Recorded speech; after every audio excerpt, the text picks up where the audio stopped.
fast, and also utilizing his legs when need be, and allowing him the freedom to do that. You're seeing all this stuff come to fruition here in New York in terms of Jaxson being utilized in that way and then having success. I think that's exactly what coaches are supposed to do, and that's why I don't think it'll be long.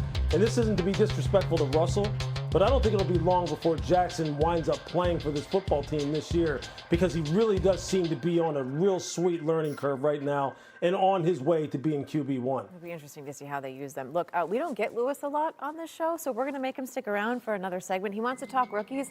I think we'll allow it, so just stand by. SportsCenter, Dillon Gabriel with the Browns, at least for now, taking on the Eagles. It's Gabriel's preseason debut. Remember, they started Shedeur Sanders last week. First quarter, first drive, Gabriel. Look at that. Jamari thrashed. That's a first down. Gabriel actually went 3 for 3 on third down during his first drive. Starting the second, though, rolls left, looking for Deontay Johnson, and that is not Deontay Johnson. Andrew Makuba takes that the other way. Adding insult to injury, that's not just a pick, that's a pick six. That gave the Eagles a 7-6 lead. Then under 2 minutes to go in the first half, now 2nd and 15 on the 33-yard line. So after the mistake, we're going to have some good from Gabriel. Gabriel drops back, fires this. Hayden Davis turns that into a gain of 29. That's the longest pass of the day. Led to a Browns field goal. Competition is live. You know, there's entertainers and there's competitors, and I totally understand that. And my job is to compete, and that's what I'm focused on doing. Of course, we're doing this mid-game, but you know, it's something that I'll get used to, and just want to be the best team that I can and create an environment where we can all go do our best work. That's all we want to do. Well, that's a bit of a dig. Gabriel went 13 for 18, 143 yards and 2 turnovers. Here's Danielle Oyafusi. The Browns quarterback competition took another turn Saturday as third-round pick Dillon Gabriel got his chance to start the team's second preseason game. And it was a mixed bag in 5 first-half drives, 3 that ended in scores and 2 that ended in turnovers, including a pick 6. Afterward, Coach Kevin Stefanski said there was plenty to clean up, but he was happy about the way Gabriel operated the offense. The Browns now shift their focus to the preseason finale, which Stefanski told me he would treat as a dress rehearsal, but was non-committal on naming a Week 1 starter ahead of the game. There's still health concerns with Kenny Pickett and Shedeur Sanders, but if next week is a true dress rehearsal, we could see Joe Flacco, who has taken almost all the first-team reps in camp, leading the starting offense. From Philadelphia, Daniel Oyafusi, ESPN. This feels like a tradition unlike any other, because since 1999, the Browns have started 40 different quarterbacks, and only 3 of them actually have a winning record. Now, of those 3, Joe Flacco is on the list. He's actually among those competing for this one. Or less, maybe? Anyways. It has to be at least 2 minutes. At least, okay. We got Patriots, Vikings, 3rd and 4th for New England here on the Minnesota 8. And Travion Henderson, just a bruiser of a back. He had 4 carries, 20 yards, plus that touchdown. Patriots would win 20-12. However, also in this game, Kevin O'Connell was experiencing some preseason woes on offense. He's excited about this year's team and excited about this play call, fellas. What do we got? What do we have? A fast motion. Oh, no. I like this. Perfect. We mic up coaches every game. Every time in the middle of a play call. I love it. I love it. You see it here. It would have been a great play, but it was called back to legal formation. Hilarious. Bucs and Steelers, first quarter, Bucs leading 7-0. Teddy Bridgewater. How about this to Emeka Egbuka? He's the guy in the corner for a touchdown.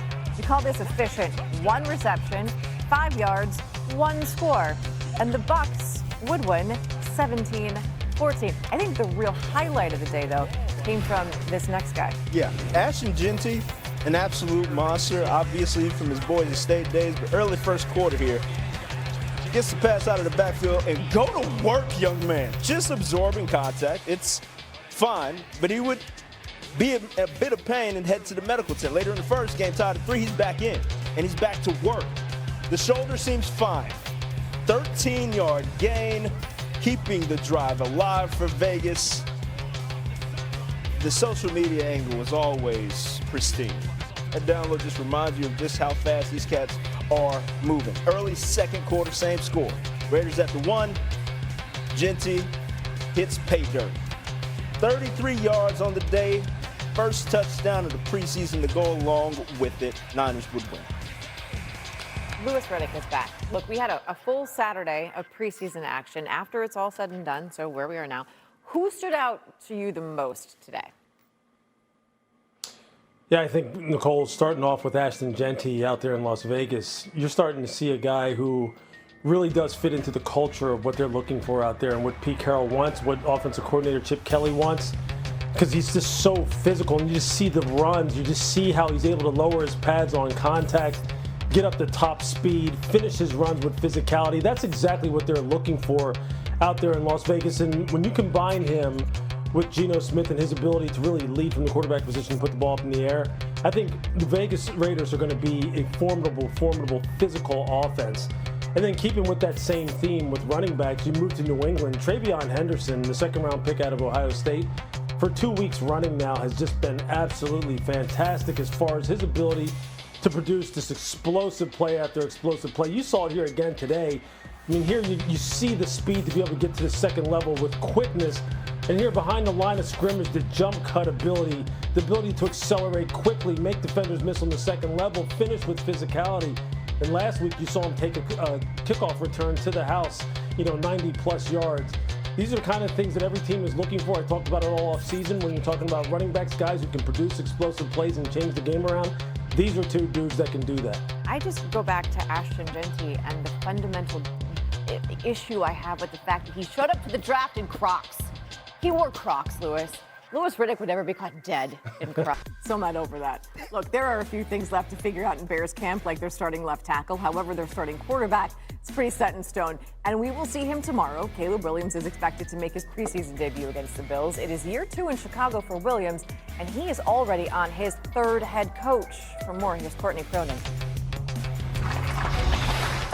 It is an honor to stand as the head coach of the Chicago Bears. Caleb, I'm excited to work with you, and I can't wait to get to work with the rest of you guys. You were here when Ben Johnson was hired. Roma Dunze has talked about how complex this scheme is, and that realistically, it's not something that players are going to be able to master in year 1. It's just how complex it looks for the defense. And then when you get into the offense, Ben said it before, it's trying to make everything look the same but be different. A keeper, play action, screen, and a drop back and all of these different things that all look the same for a defense, and then it's different. That's what gets our guys open. That's what Ben specializes in, and we got to keep following it. What tools do you use to gauge success of that? I've set goals for myself, and that's making sure I get all 11 guys moving on the same pace at the same time when I snap the ball, going through our reads, seeing the defense, and having confidence going out there and deliver well. You really wanted somebody to come in here, hold you accountable, coach you hard. How has he done that so far? Yeah, he's done exactly that. He's been tough on me, he's been hard on me, and it's been great getting coached like that and being pushed, and the whole team seeing me being pushed like that. He set the standard. It's